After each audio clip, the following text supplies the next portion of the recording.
पूरी दुनिया में आरक्षण से बड़ी कोई क्रांति नहीं। इस देश आरक्षण एक झटके में जिन लोगों को कीड़ा समझा जाता था, जिन लोगों को नाली में रहने लायक समझा जाता था, बाबा साहब ने एक कलम से सबको एक समान मनुष्य बनाकर खड़ा कर दिया आरक्षण की वजह से। ये आरक्षण ही था कि मेरे दादा भैंस चराते थे और हम हवाई जहाज में चलते। वो कहते हैं कि कमजोर लोग जाते हैं उस पद पर। जिसकी जितनी आबादी है उसकी उतनी भागीदारी है।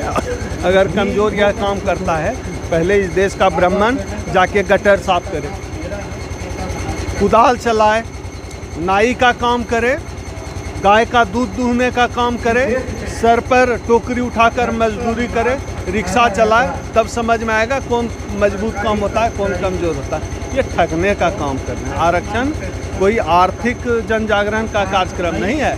आर्थिक बराबरी चाहिए तो जाके मनरेगा के लाइन में लग जाइए। आरक्षण भी अब तक जो लागू हो पाया है 1%। आरक्षण तो अभी ठीक से लागू भी नहीं हुआ है कि उसको ख़त्म करने की बात करने लगे। उनके सामने जो लोग चल नहीं पाते थे चप्पल पहनकर, आज कोट पैंट पहनकर खड़े हैं। पार्क एवेन्यू का कमीज पहनकर आपके चैनल पे बोल रहा है। वही तो कह रहा है कि परिवर्तन हुआ है। का मोबाइल लेकर चल रहा है। इसी बात से उसको दिक्कत है। वो चाहते हैं कि दोबारा जिस तरह से मेरे दादा भैंस चराते थे, मेरा बच्चा भी भैंस चराए। आरक्षण अगर खत्म हो गया तो यही होगा। इस समाज को चेत जाना होगा। बिहार के नंबर 1 चैनल मिथिला दस्तक के धाकर न्यूज में आपका स्वागत है। आज हम मधुबनी जिला के वाटसन हाई स्कूल पर पहुंचे हैं और सामने में आप एक कार्यक्रम देख रहे होंगे जहां एक दिवसीय जिला सम्मेलन अनुसूचित जाति जनजाति संगठनों का अखिल भारतीय परिसंघ का कार्यक्रम है। अनुसूचित जाति जनजाति संगठनों का अखिल भारतीय परिसंघ के राष्ट्रीय महासचिव डॉक्टर ओम सुधा जी का हम अपने चैनल मिथिला दस्तक पर स्वागत करते हैं। Thank you sir. सर, आज का ये एक दिवसीय कार्यक्रम मधुबनी में रखे हैं परिसंघ की, तो आज परिसंघ के माध्यम से क्या संदेश देना चाहते हैं और सबसे बड़ी मुद्दा कौन सी है जिसको लेकर के आज मधुबनी में ये सम्मेलन करनी पड़ी है?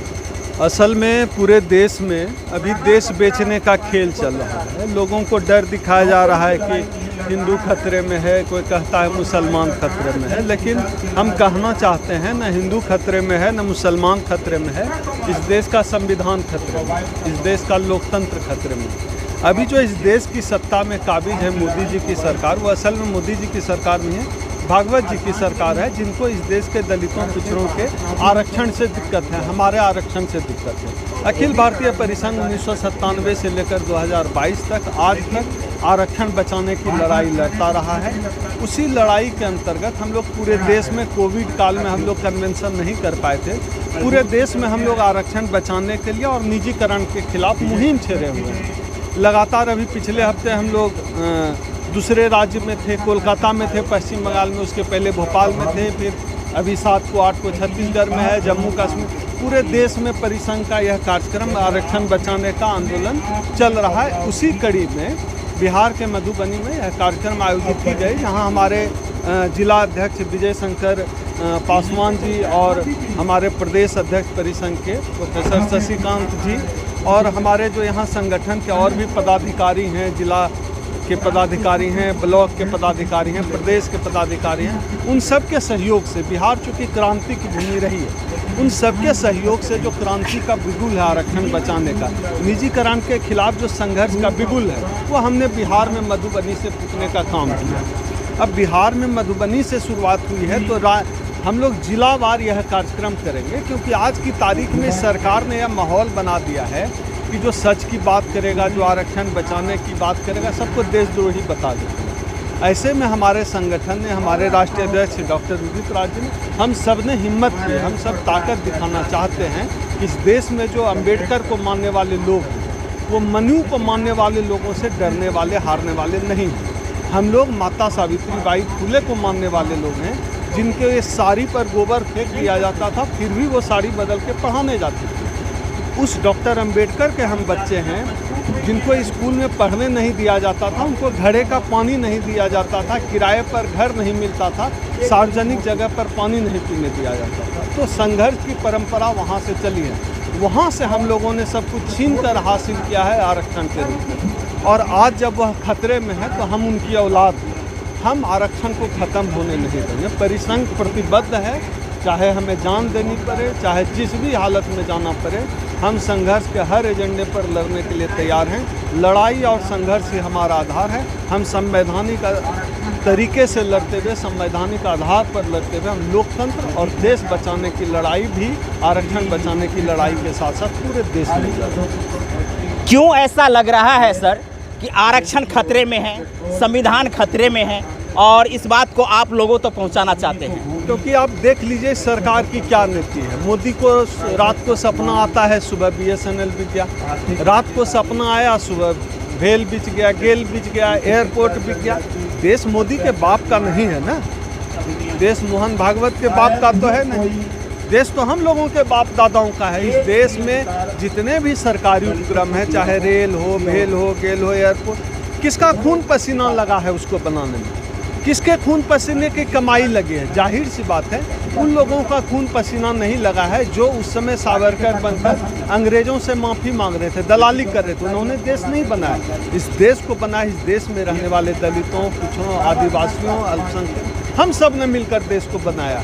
और यह सरकार यह जो बेच रही है, इससे साफ पता चलता है यह देश बेच रहे हैं। आज कहीं किसी को अपनी बात कहने का हक नहीं है, अधिकार नहीं है, जेल में डाल देते हैं। इसका मतलब है लोकतंत्र भी खतरे में। इसलिए मैं कहता हूँ इस देश में संविधान खतरे में। तमाम संवैधानिक संस्थाओं को आप देख लीजिए, जुडिशियरी किस तरह काम कर रही है, ED, CBI, तमाम संस्थान किस तरह काम कर रहे हैं। ये सब संस्थान इस मनुवादी सरकार के गुलाम हैं। इसलिए हम कहते हैं देश खतरे में है, लोकतंत्र खतरे में है, और उसको बचाने की जिम्मेदारी इस देश में डॉक्टर अम्बेडकर को मानने वालों को। सरकार लगातार हवाला देती रही है कि आरक्षण के माध्यम से सही से काम नहीं हो पाता है, या अर्थात मेधावी जो होते हैं उनको सही से सिलेक्शन नहीं कर पाते हैं। दूसरी तरफ देखा जाता है कि सरकार द्वारा कही जा रही है कि निजीकरण करने से काम में जो गुणवत्ता आती है, इसको लेकर के निजीकरण किया जा रहा है। ये वो सरकार बोल रही है जिसके प्रधानमंत्री को इस देश के इतिहास का ज्ञान पता नहीं है। इस देश का यह जो मोदी है उसको इस देश का इतिहास पता है, वह बताएंगे आरक्षण क्या होता है। ये लोग बताएंगे जिन लोगों ने सदियों तक हमें पानी तक नहीं पीने दिया, जिनके सामने, जो हमें अपने सामने चप्पल पहनकर पैदल नहीं चलने देते थे। तो आरक्षण को सर आप आर्थिक लड़ाई मान रहे हैं या सामाजिक लड़ाई मान रहे हैं? बिल्कुल, आरक्षण तो आर्थिक लड़ाई है ही नहीं, आरक्षण तो सामाजिक लड़ाई है। यह बराबरी की लड़ाई है, रेस में बराबर खड़े होने की लड़ाई है। सामाजिक बराबरी हो जाएगी तो हम फिर लड़ेंगे ना, सब एक खाट पे बैठेंगे, सब एक ऑफिस में बैठेंगे, कोई किसी का हक नहीं मारेगा। अगर इस देश में 100 जज हैं, उसमें से 99 ब्राह्मण ही क्यों है? उसमें इस देश के दलितों की आबादी 20% है, 20 जज दलित भी होना चाहिए, 65 जज OBC भी होना चाहिए। सब सामाजिक लड़ाई, हम तो उसी की लड़ाई कहते हैं कि कमजोर लोग जाते हैं उस पद पर। जिसकी जितनी आबादी है उसकी उतनी भागीदारी है।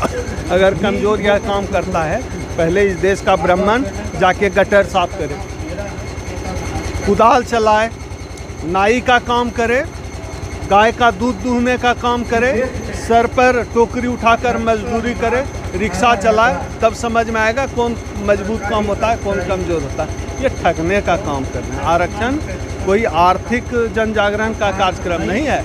आर्थिक बराबरी चाहिए तो जाके मनरेगा के लाइन में लग जाइए।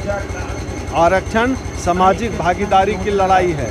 आरक्षण इंसान को इंसान समझने की लड़ाई है। आरक्षण सबको समभाव से देखने की लड़ाई। पूरी दुनिया में आरक्षण से बड़ी कोई क्रांति नहीं। इस देश आरक्षण एक झटके में जिन लोगों को कीड़ा समझा जाता था, जिन लोगों को नाली में रहने लायक समझा जाता था, बाबा साहब ने एक कलम से सबको एक समान मनुष्य बनाकर खड़ा कर दिया आरक्षण की वजह से। ये आरक्षण ही था कि मेरे दादा भैंस चराते थे और हम हवाई जहाज में चलते। यह आरक्षण ही था। नहीं तो जिस तरह से मेरे दरवाजे पर से, दादा के दरवाजे से भैंस खोल कर ले गए थे, हमारे भी दरवाजे पर से लेके खोल के भैंस ले जाते। यह आरक्षण की ताकत ही है। वो मनुवादी लोग जिनके पुरखे हमारे पुरखों के यहाँ से भैंस खोल कर ले जाते थे, वो आज अपने कुकर्मों की वजह से चलते हैं फ्लाइट के इकोनॉमिक सीट पे, और हम आरक्षण की वजह से चलते हैं बिजनेस क्लास बराबर में। में। ये बाबा साहब की ताकत है, ये आरक्षण की ताकत है। हम तो छोटी सी बात कहते हैं, आरक्षण तो छोटी सी बात है भैया, सबको बराबर मानो। इस बात से किसको दिक्कत है? आरक्षण यही कह रहा है सबको बराबर मानो। आरक्षण कहता है कि कोई दूसरे का हक नहीं मारेगा। इस बात से किसको दिक्कत है? अगर इस बात से किसी को दिक्कत है, वह आदमी देशद्रोही है और आरक्षण के खिलाफ बोलने वाले आदमी को सार्वजनिक रूप से जूते से पीटा जाना चाहिए। सर, आरक्षण नहीं रहता तो क्या होता? और आज के बाद जैसा कि कहा जा रहा है कि आरक्षण नहीं रहेगा फिर भी लोगों को जो है सो बेहतर काम मिल सकता। अब वो समय नहीं रहा, छुआछूत का समय नहीं रहा, जातिवाद का समय नहीं रहा, तो आरक्षण नहीं रहेगा तो क्या होगा? 2-3 सवाल है, सबका जवाब दे देते हैं। आरक्षण नहीं रहेगा, नहीं होता तो मेरे दादा भैंस चराते थे दूसरे का, हम भी भैंस चरा रहे होते। और आज की तारीख में आरक्षण आप कह रहे हैं जाति पाति भेदभाव खत्म हो गया है। 4 दिन तो हुआ होगा, राजस्थान में हमारे भाई जितेंद्र मेघवाल की मूछ रखने की वजह से हत्या कर दिया। रोज अखबार में पढ़ते हैं कि दलित घोड़ी पे चढ़ के शादी नहीं कर सकता है, जा सकता है। पढ़ते हैं, आप भी पढ़ते होंगे ना, आपका इतना बड़ा चैनल है, आप अवेयर लोग हैं। आपके जो दर्शक हैं वो भी अवेयर होंगे। अगर ऐसा नहीं है, आज भी हमारे भाई को क्यों घोड़ी पे चढ़ के शादी करने का हक नहीं है? अगर ऐसा नहीं है तो जितेंद्र मेघवाल की हत्या मूछ रखने की वजह से क्यों की गई? अगर ऐसा नहीं है तो देश में 100 में से 100 जज ब्राह्मण क्यों है? अगर ऐसा नहीं है भेदभाव तो 225 सचिव मिलकर देश चलाते हैं, एक भी दलित क्यों नहीं है? अगर भेदभाव खत्म हो गया, एक भी केंद्रीय विश्वविद्यालय का वाइस चांसलर दलित क्यों नहीं है? क्या वहाँ पे आरक्षण लागू नहीं है? आप समझिए क्या लागू है आरक्षण? ये तो कह रहे हैं ना कि लागू है, तो क्यों नहीं बनने दिया? आरक्षण भी अब तक जो लागू हो पाया है 1%। आरक्षण तो अभी ठीक से लागू भी नहीं हुआ है कि उसको ख़त्म करने की बात करने लगे।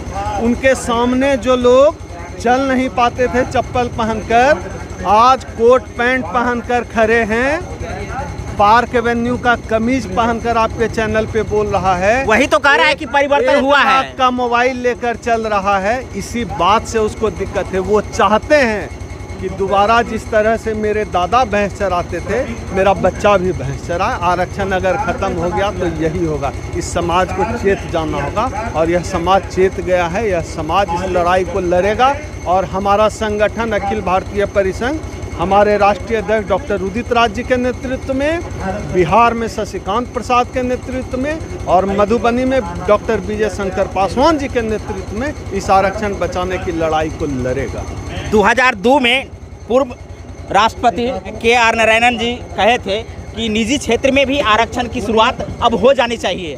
तो क्या लगता है कि आप मानते हैं कि आरक्षण निजी क्षेत्र में होनी चाहिए? समझ लीजिए कि सीधी सी बात है, इस देश में जितने संसाधन है सब पे सबका हक है। इस देश में अगर कोई टाटा अंबानी की फैक्ट्री है तो क्या उसमें हमारा खून पसीना नहीं लग रहा? हमारी ज़मीन नहीं है इस देश के लोगों की, सबकी ज़मीन है। तो इस देश के जितने भी संसाधन हैं हमारी आबादी के हिसाब से भागीदारी दो। अगर हमारी कोई फैक्ट्री है, प्राइवेट हो या सरकारी हो, हमारी आबादी है 20%, तो हमको 20% ही चाहिए। हम कहाँ 21% मांग रहे हैं? 21% मांगेंगे तब तो बेईमानी होगी। हम तो 20 ही मांग रहे हैं। जितनी जिसकी संख्या भारी उसकी उतनी भागीदारी, ये हमारा एजेंडा है। ये है डॉक्टर ओम सुधा जी, जो अनुसूचित जाति जनजाति अखिल भारतीय परिसंघ के महासचिव हैं और इन्होंने अपनी बात रखे हैं। आरक्षण बचाने की बात किए हैं, तो वहीं जाति व्यवस्था पर बात किए हैं, तो वहीं इन्होंने जिस प्रकार से सरकार की नीति है, जहां आरक्षण को खत्म करने की बात की जा रही है, वहीं निजीकरण की बात की जा रही है, तो वहीं परिसंघ के जो आंदोलन है कि आरक्षण बचाओ, इसके लिए आज जिला सम्मेलन करने के लिए मधुबनी में पहुंचे हैं। और मधुबनी में परिसंघ के राष्ट्रीय अध्यक्ष बीजेपी के पूर्व सांसद डॉक्टर उदित राज, जो पूर्व के IRS रह चुके हैं, आज के इस कार्यक्रम में शिरकत किए हैं, जहां ये जिला स्तरीय कार्यक्रम जिला सम्मेलन के रूप में की गई है। तो वहीं आपने डॉक्टर ओम सुधा, जो परिसंघ के महासचिव है, राष्ट्रीय महासचिव है, उनकी बातों से आप लोग अवगत हो चुके हैं, जहां देश में किस प्रकार से लोकतंत्र की खतरे की बात की जा रही हो, आरक्षण खतरे की बात की जा रही हो तो वही परिसंघ के माध्यम से लोगों में अवेयर करने के लिए ये सम्मेलन की गई है और आपने उनकी बातों से अवगत हो चुके हैं। तो निश्चित रूप से आप लोग अपनी राय ज़रूर दीजिएगा कि देश की जो स्थिति है उस स्थिति पर ओम सुधा जी की जो राय है उससे आप कितना इत्तेफाक रखते हैं, कमेंट करके ज़रूर बताएंगे। बहुत बहुत धन्यवाद। हमारे चैनल मिथिला दस्तक के धाकड़ न्यूज़ के माध्यम से ये धाकड़ कवरेज देखे हैं तो निश्चित रूप से हमारे चैनल को लाइक कीजिए, फॉलो कीजिए और हमारे यूट्यूब को सब्सक्राइब कीजिए। बहुत बहुत धन्यवाद। जय हिंद, जय भारत, जय मिथिला, जय संविधान।